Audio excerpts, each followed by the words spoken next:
Hello student, कैसे हैं आप सभी। आशा है आप सभी बहुत अच्छे होंगे और अपने लक्ष्य के प्रति जागरूक होंगे। ऐसी ही मेरी कामना है। मैं मंजू शर्मा एक बार फिर अपनी क्लास में आप सभी का बहुत बहुत स्वागत करती हूं। तो प्यारी बच्चों, आज मैं आप लोगों के लिए हिंदी गद्य की जो शेष विधाएं रह गई थी उन्हें लेकर आई हूं। तो आइए चलिए शुरू करते हैं। इसके बाद हम जानेंगे जीवनी। जीवनी क्या होती है।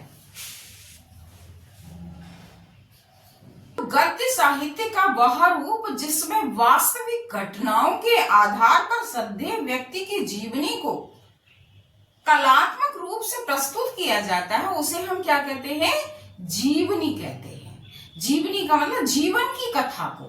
तो यहां मैं नोट किए लिख देती हूं, गद्य साहित्य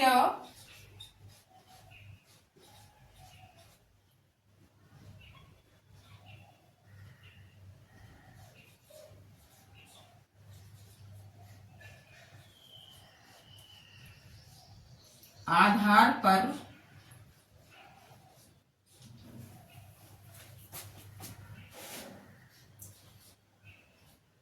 श्रद्धेय जीवनी को कलात्मक, जैसे आवारा मसीहा विष्णु प्रभाकर की जीवनी है, कलम का सिपाही अमृत राय की जीवनी है। अब हम आते हैं लेखक द्वारा किसी व्यक्ति, वस्तु या घटना का स्मृतियों के आधार पर किया गया रोचक वर्णन क्या कहलाता है, संस्मरण कहलाता है। मैं यहां लिख देती हूं, संस्मरण।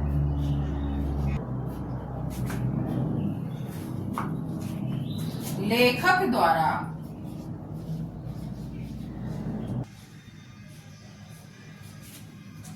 वस्तु या घटना का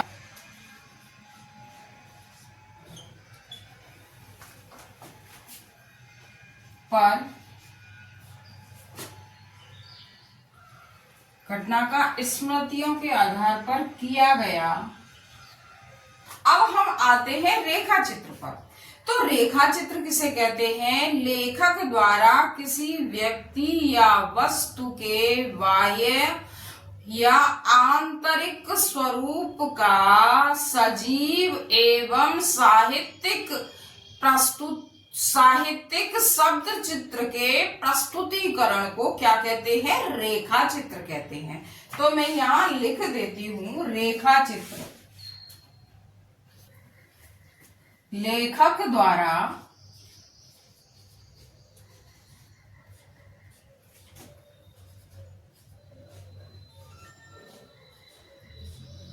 किसी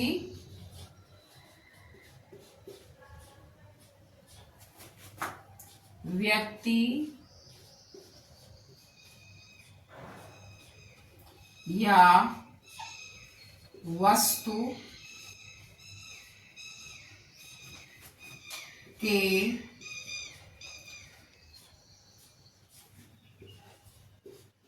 सजीव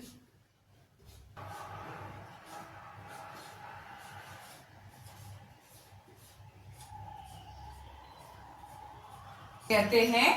जैसे अतीत के चलचित्र महादेवी वर्मा का रेखा चित्र है, जिंदगी मुस्कुराई कन्हैया लाल मिश्र प्रभाकर का रेखा चित्र है। अब हम आते हैं रिपोर्टाज पर। रिपोर्टाज किसे कहते हैं, तो गद्य साहित्य का वह रूप जिसमें किसी घटना का आंखों देखा विवरण रोचक और कलात्मक रूप से प्रस्तुत किया जाता है, उसे हम क्या कहते हैं, रिपोर्टाज कहते हैं। क्या कहते हैं, रिपोर्टाज कहते हैं। जैसे कन्हैयालाल मिश्र प्रभाकर का रिपोर्टाज रॉबर्ट नर्सिंग होम में।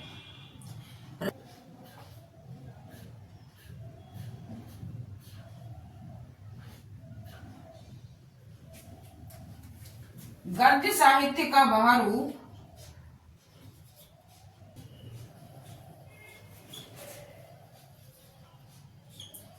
आंखों देखा,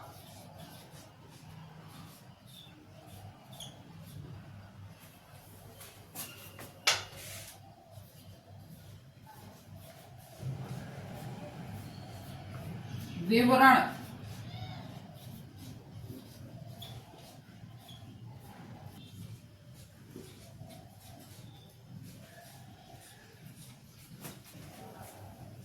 और रोचक ढंग से प्रस्तुत किया जाता है। जैसे कन्हैयालाल मिश्र प्रभाकर का रिपोर्टाज रावट नर्सिंग होम में, रांगेय राघव का रिपोर्टाज तूफानों के बीच। तो इस तरह से आप अच्छे से समझ गए होंगे। तो वह गद्यात्मक रचना जिसमें यात्रा के अनुभवों को कलात्मक रूप से प्रस्तुत किया जाता है, उसे हम क्या कहते हैं? यात्रा व्रत कहते हैं। क्या कहते हैं? जैसे अरे यायावर याद रहेगा, अज्ञेय जी का यात्रा व्रत है, और सरयू पार की यात्रा भारतेंदु हरिश्चंद्र का यात्रा व्रत है। तो मैं यहाँ नोट किए देती हूँ, यात्रा व्रत।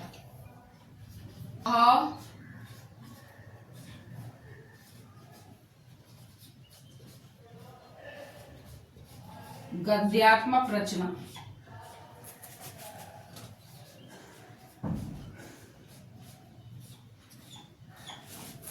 जिसमें यात्रा के अनुभवों को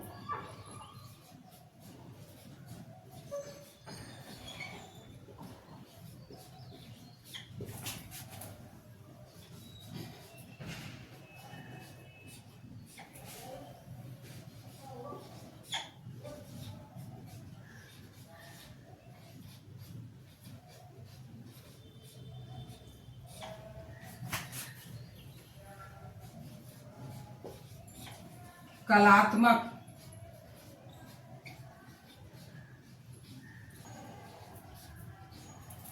तो इस तरह से आप अच्छे से समझ गए होंगे, और आपने, आशा है आपने नोट भी कर लिया होगा।